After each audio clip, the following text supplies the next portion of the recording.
గులకిష్ట వెళ్ళించి ఓ సర్పంచ్ తీసుకుంటాడు. ఏదో పనితనో ఇల్లితనో ఆశపడి వెళ్ళిపోయాడు, వాడు ఆశపెట్టి వెళ్ళిపోయాడు.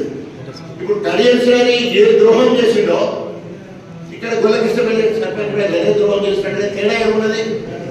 తేడా ఏమున్నది అంటే 10 ఏళ్ళు మనతో ఉన్నాడు. ఆ ఊరిని అన్ని రకాల అభివృద్ధి చేసుకున్నాం. అక్కడ మొత్తము మనం బీటీ రోడ్ ఇటు నుంచి వేసుకున్నాం, అట్టించెలు తిరిగి వస్తే అట్టించెలు బీటీ రోడ్ వేసుకున్నాం. అక్కడ కస్తూర్బా పాఠశాల తీసుకొచ్చినాం, జూనియర్ కాలేజ్ తీసుకొచ్చినాం, తర్వాత బోర్డింగ్ తీసుకొచ్చినాం, తర్వాత స్కూల్ బిల్డింగ్ తీసుకొచ్చినాం, బీటీ రోడ్ వేసినాం, సిసి రోడ్ వేసినాం, ఆంకెళ్ళి లక్ష్మీకాండ కూడా బీటీ రోడ్ వేసినాం. ఎంత అభివృద్ధి! చిన్న పంచాయతీ కేసీఆర్ గారి నాయకత్వంలో మీ ఆశీర్వాదంతో 4 సార్లు నేను గెలవడం వల్ల అనేక రకాల అభివృద్ధి సంక్షేమ కార్యక్రమాలు జరిగినాయి. ఎక్కడెక్కడైతే ఇంకా కొంత మళ్ళా రాజశేఖర రెడ్డి గారు వేలేరు ప్రత్యేక శ్రద్ధతోటి నేను ఏ ప్రపోజల్ పెడితే అది కేసీఆర్ దగ్గర మంజూరు చేస్తానని చొరవ తీసుకుంటే 104 కోట్ల రూపాయలతో మనకి లిఫ్ట్ మంజూరైంది. గణపురంలో మొత్తం అన్ని ఊళ్ళకు నీళ్లు వస్తున్నాయి. వేలేరు ఎగువ ప్రాంతమైన కొన్ని చెట్లకు, తీసరకు, మద్దలగూడెంకు, గొల్లకిష్టపల్లి, తర్వాత వేలేరు కింది చెరువు పెట్టాలి కిందికి వెళ్తున్నాయి. మనకి 3 లిఫ్ట్లు అయితే తైలొప్పుల దగ్గర లిఫ్ట్ ఇప్పటివరకు కాలేదు. మనం అందరం కలిసి రైతన్న కోసం రాజన్న పాదయాత్రని మనం ఇక్కడ మొదలు పెట్టినాం. ఇక్కడి నుంచి ఒకే రోజు 29 కిలోమీటర్లు చరిత్ర. ఎవరు 12 కిలోమీటర్ల కంటే ఎక్కువ నడవరు. మీ అందరు ఇచ్చిన ఊపితోటి, ధైర్యంతోటి, జోష్ లో ఒకటే రోజు 29 కిలోమీటర్లు నడిచా. అందరూ ఎక్కువ దిగులు ఎదురుచేశారు కూడా. అదే కమిట్మెంట్ టు అవర్ జాబ్. 1 లక్ష్యాన్ని ఎంచుకుంటే ఆ లక్ష్య సాధన కోసం నిరంతర కృషి, పట్టుదల, నిరీక్షణ, ఆత్మవిశ్వాసం ఉంటే మనం ఏదైనా సాధించవచ్చు అనే నిదర్శనంగా మనం ఆ కార్యక్రమం అక్కడ మొదలు పెట్టుకున్నాం.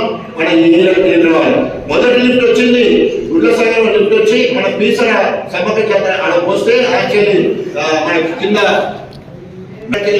మన ముప్పారం వెళ్తే ఈ పెద్ద చెరువు కూడా ఉంటుంది. లోక్తే కాడ కూడా ఆ లిఫ్ట్ ఒకటి మాత్రమే మేము మన కావాలన్నప్పుడు బీఆర్ఎస్ అయిపోయింది. తర్వాత ఇంకా 2 లిఫ్టులు అక్కడ ఇక్కడ గ్రూప్ రాజకీయాలంటే ఊర్లో మీకు పడకుండా ఎవరైనా రాజధాని దగ్గర అయితే ఇంకొన్ని దూరంగా కార్యక్రమం చేస్తాం. అంతే తప్ప రాజకీయం సర్పంచ్ అన్నప్పుడు 4 టికెట్ ఇవ్వలేము. ఇచ్చిన వాడేమో రాజధాని దగ్గర అయినట్టు ఆ 3 ఎక్కువ ఓడగొట్టాలా చూస్తే. ఎందుకంటే టికెట్ అడిగింది కదా, మనం భూపతి చాలా ఊపికి వెళ్ళిపోయి కింద పడిపోయిన పరిస్థితి. లోకల్ వాళ్ళ సహకారం లేకపోతే ఏం చేయలేదు. సో ఈ రకంగా చెడపకురా చెడదు అనేది అది కూడా నీటి వరకు కూడా వస్తుంది. ఒకవేళ కనుక ఎవరన్నా ఓపెన్గా మాట్లాడతారు, ఎవరన్నా భూపతిని మేము చెడగొట్టమని లోపల సంఖ్యలు చెప్పుకుంటే వాడు ఎప్పుడు తప్పకుండా వాడితో వెళ్ళి పడతారు. ఇవాళ నేను చెప్పినా కదా, నాకు ఎమ్మెల్యే టికెట్ ఇవ్వలేదు, కానీ 2 ఎమ్మెల్యేలను గెలిపించుకున్నాను కదా, నాకు ఎంపీ టికెట్ ఇవ్వలేదు. అయినా కూడా ఎంపీని గెలిపించడానికి స్టార్ ఏమంటుందండి, స్టార్ క్యాంపెయిన్ గా ఉండి జోష్ నింపిన బీఆర్ఎస్ పార్టీ 7 నియోజకవర్గాలు జోష్ నింపిన. నేను ఇప్పటికి ఏం కాదు, ఓన్లీ నియోజకవర్గం ఇచ్చానంటే దీన్ని కూడా పునర్పెట్టడానికి వాడు వస్తాడట, వీడు వస్తాడట, ఎవడు వస్తాడు. ఎవడు ఎందుకు వస్తాడండి? ఇక్కడ అస్సలు సిద్ధమైన మొగోడు ఉన్నాడు. ఇక్కడ అస్సలు సిద్ధమైన మొగోడు రాజన నన్ను దాన్ని 1 ఇంచ్ అంటే ఇంచు కూడా గణపురంలో అడుగు పెట్టే అవకాశం లేదు.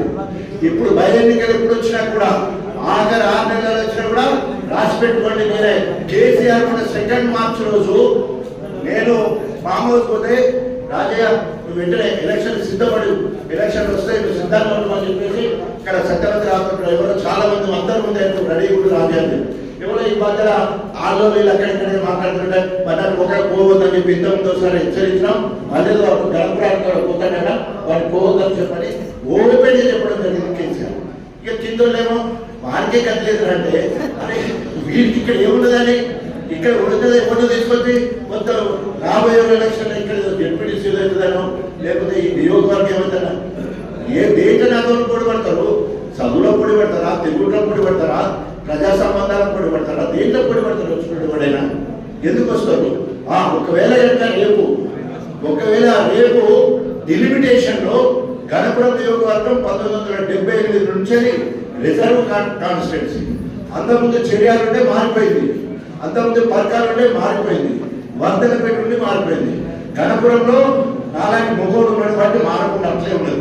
78 నుండి ఇప్పటి వరకు 48 సంవత్సరాల దగ్గర 45 సంవత్సరాల వరకు ఇది ఎస్సీ ఉన్నది. ఎందుకంటే ఇక్కడ 35 నుండి 43% ఎస్సీ వాళ్ళే ఉంటారు. గణపురం నియోజకవర్గంలో ఎస్సీలు ఎక్కువ ఉంటారు. అయితే దీన్ని విచ్చలవిడి చేయాలని ఒకరేమో వంతెనపేటకు జఫర్గఢ్ తీసుకుపోవాలని, ఈ కాజీపేట దాంట్లోకి ఈ ధర్మశాల వేలే తీసుకుపోవాలని, తర్వాత అక్కడ జనగాంకి వెళ్ళి బయట చేరియాలు మధ్యలోనేమో సిద్దిపేటకు తీసుకుపోవాలని, ఇట్లా రకరకాల ఊహాగానాలే. ఇవన్నీ ఊహాగానాలే. చివరిగా వచ్చే 2029 ఎన్నికల్లో 4 హార్డెన్స్ ఉన్నాయి మేడం. ఒకటేమో ముందు ఉప ఎన్నికలు 100% ఉప ఎన్నికలు వస్తాయి. 100% నేనే నిలబడతా. ఇక రాసిపెట్టుకున్నది పక్క. ఎవరు వచ్చానంటే అప్పుడే అన్నంటే ఇవ్వడానికి అనేది ఉంటుంది.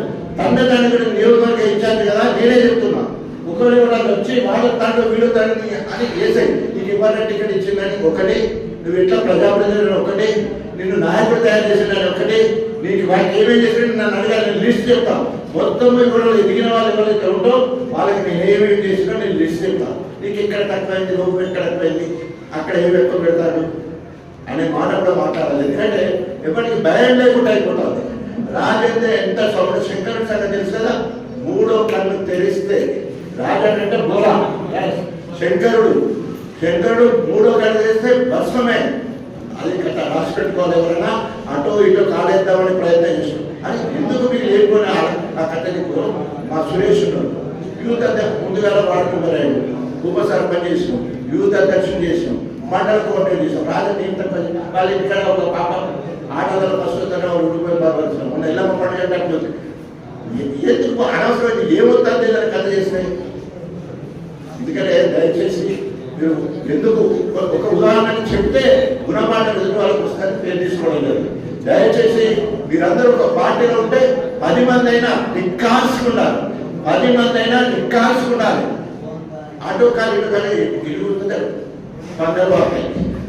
పంగల్ వాతాయి అంటే ఇప్పుడు ఇరుగుతుంది, తిరుగుతుంది, అప్పుడు ఏం బాగుంటుంది, పంగల్ వాతాయి అంటారు. కాబట్టి ఆ పరిస్థితి ఇబ్బంది రావద్దని హెచ్చరిస్తూ రాబోయే రోజులలో మేము అందరినీ కంటికి రెప్పలా కాపాడుకుంటా ఎంపీటీసీలను చేసే బాధ్యత, జెడ్పీటీసీలను చేసే బాధ్యత, గ్రామ అధ్యక్షులను నియమించే బాధ్యత, గ్రామ కమిటీలను నియమించే బాధ్యత, మండల కమిటీలను నియమించే బాధ్యత, మహిళలకు సముచిత స్థానం ఇచ్చి వాళ్ళు మంచి స్పీకర్లను తయారు చేసే బాధ్యత తప్పకుండా మనం తీసుకుందాం.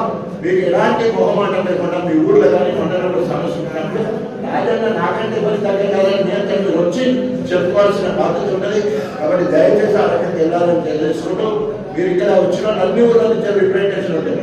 ఓన్లీ 19 బూత్ లెవెల్ ఏజెంట్ల పేర్లు ఇచ్చే పోవాలి. ఇక్కడ మిగతా 6 మండలాలు వచ్చాయి. ఒక ఇదే తక్కువ ఉన్నది.